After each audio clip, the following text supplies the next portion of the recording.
stop for a moment and listen to the voice in your head.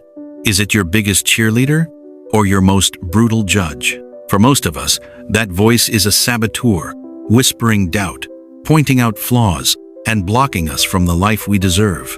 You might think it's just being humble or staying realistic, but that persistent inner negativity is destroying your confidence, your motivation, and your peace.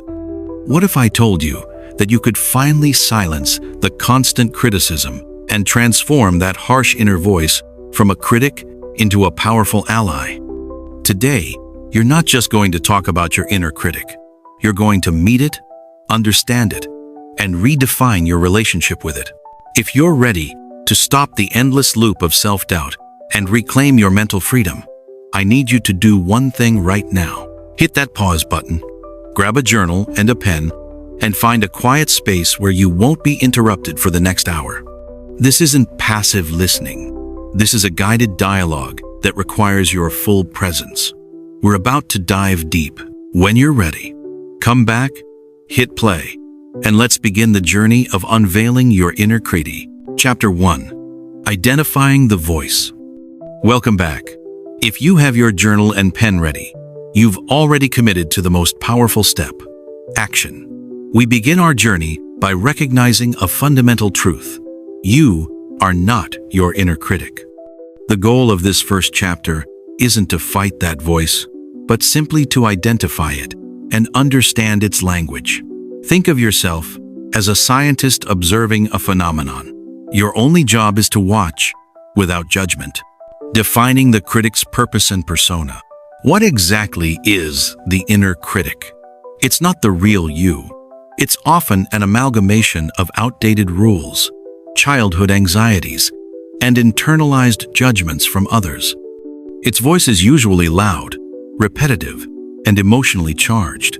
Ironically, the critic believes it's keeping you safe. Safe from failure, safe from rejection, or safe from disappointment. It's a misguided protector. The critic wears three main masks. Let's see which one sounds most familiar to you. The perfectionist. This one says, if you can't do it flawlessly, don't start it at all. It thrives on procrastination and crippling standards. The fearmonger. This one whispers worst-case scenarios. If you speak up, you'll be rejected. It keeps you small and risk-averse. The judge. This is the harsh, black-and-white moralist. You should have known better. Or, you're a terrible friend, employee, parent. It generates guilt and shame.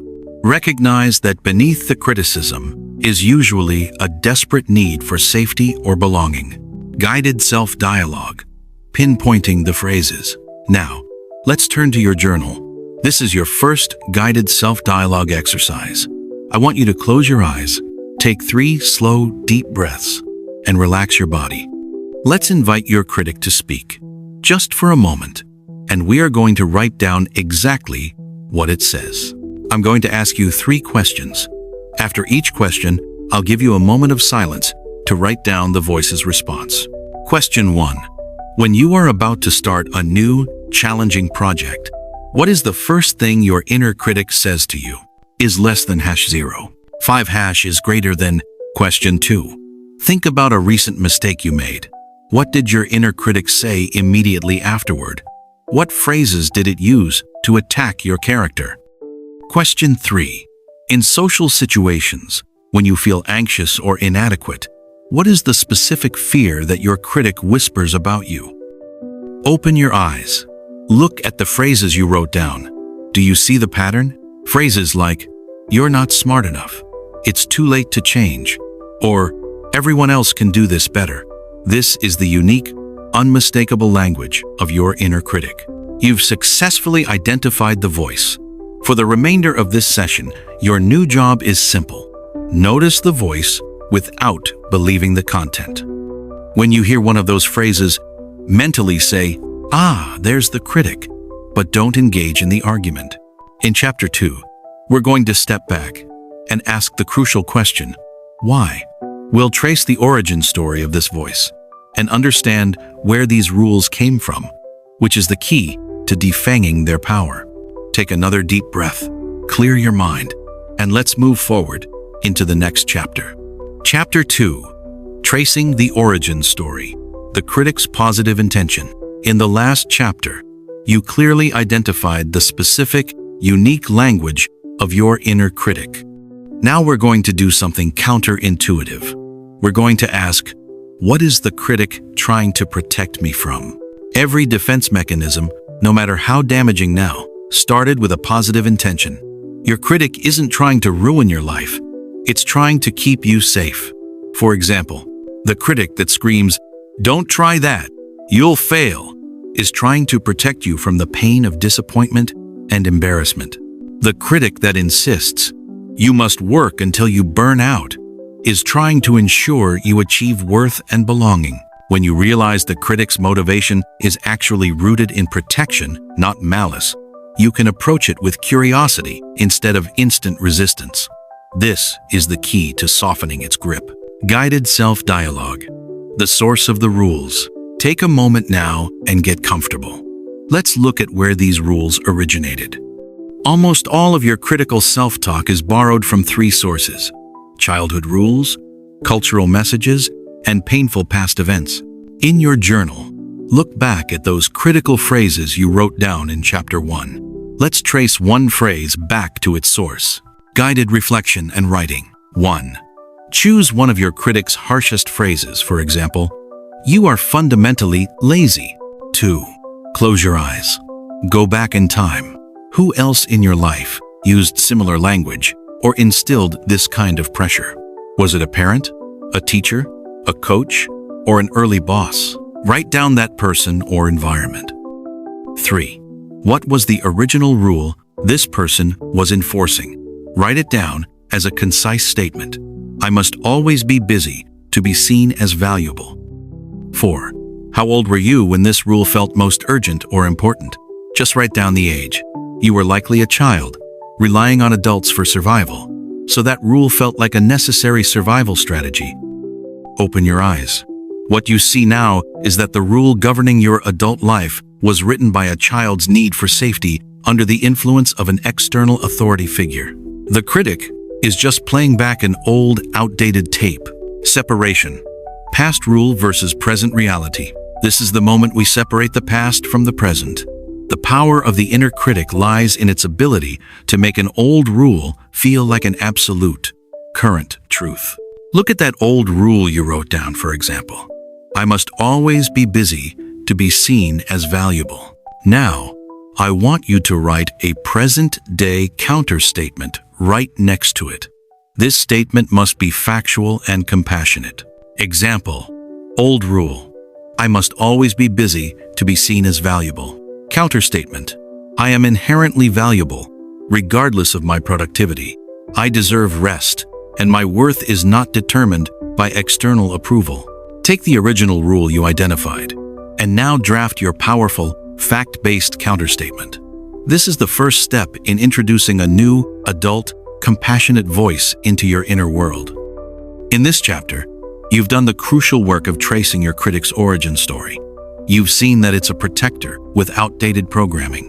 In Chapter 3, we move from understanding the critic to integrating it. We're not trying to destroy it, because you can't destroy a part of yourself. Instead, we're going to give the critic a seat at the table, acknowledging its fears, but gently dismissing its authority. This is where we learn to validate the feeling without obeying the content. Take a breath, put your pen down, and let's prepare for Chapter 3. Before we continue this guided session, I need to ask you one critical question. If this is the breakthrough you need, why risk losing access to it? If you aren't subscribed to Self-Improvement Audio right now, this might be the last time you see this crucial advice in your feed. We release deep dive audio guides like this every week that are designed for real transformation. So, take 1 second, subscribe, like, comment, and share this audio with one friend. Let's build this community of growth together. Okay, let's get back to the work. Chapter 3. Giving the critic a seat at the table. The stop fighting strategy. If you tried to silence your critic after Chapter 1 or 2, you probably noticed something.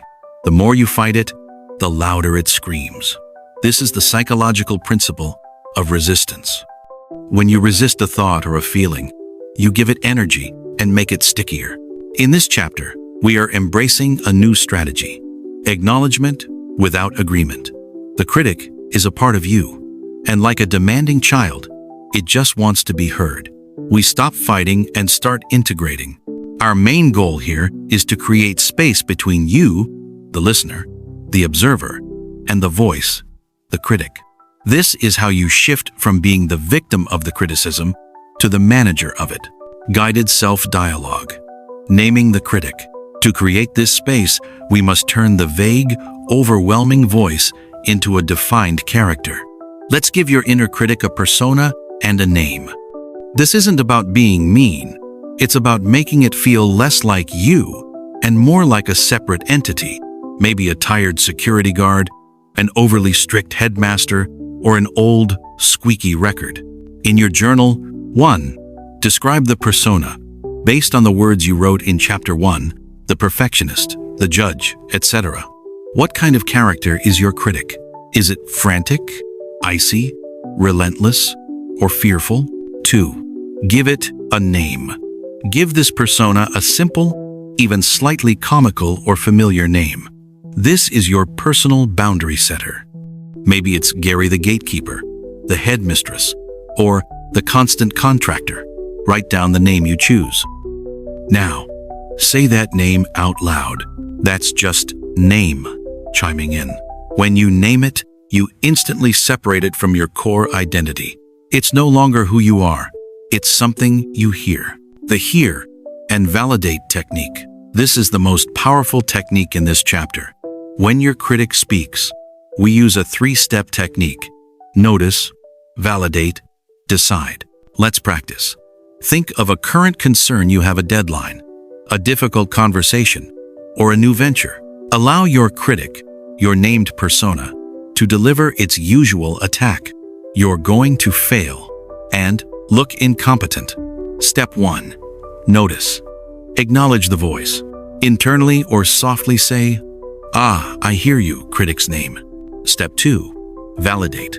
Acknowledge the fear, intention, not the content. The critic is afraid. You validate the feeling, not the truth of the statement.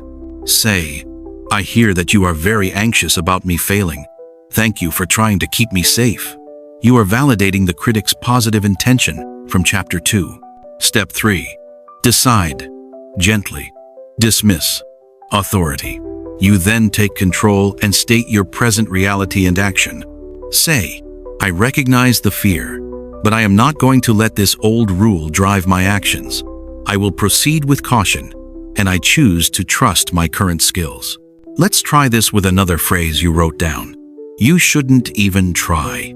You'll just mess it up. 1. Notice. I hear you. Name. 2. Validate. I know you feel afraid of embarrassment, but I'm okay. 3. Decide. I'm choosing to move forward, knowing that mistakes are how I learn. Practice this technique until you feel the mental space opening up. The work in this chapter, naming and validating, gives your critic a seat at the table, but one without veto power. You are saying, "I see you. I hear your fear, but I, the conscious adult, am driving now." This is the bridge to Chapter 4, where we take this new distance and use it to build something powerful. Your new script. We will stop just passively accepting the critic's words and start actively reframing them with a new, compassionate counter-voice, transforming the critic into a genuine inner coach. Take a final deep breath. Thank your critic for its input today, and let's move forward. Chapter 5. Maintenance and moving forward, making the dialogue a daily practice. You have done the hard, courageous work of facing your inner critic and building your inner coach. You now have the tools: naming the critic, validating its fear, fact-checking its lies, and writing your compassionate reframe. But a skill is only as good as its practice. To ensure this new relationship with yourself sticks, we need a simple, non-negotiable, daily maintenance practice. The goal here is not to eliminate the critic entirely, it's a part of your psychological architecture, but to reduce its volume and increase your awareness. We want to hear the critic less often, and when we do, its words should be less potent. The 3-step daily check-in. I recommend starting your day with this 3-step daily check-in. It takes less than 2 minutes and ensures you begin your day as the manager of your thoughts, not the victim. Grab your journal for the last time and write down these 3 prompts. You will answer these every morning. 1. Where is my critic active today? Focus on an upcoming meeting, a relationship concern, or a challenging task. Name the specific fear. Example, my critic, Gary, is worried about my presentation, saying, I'm unprepared. 2.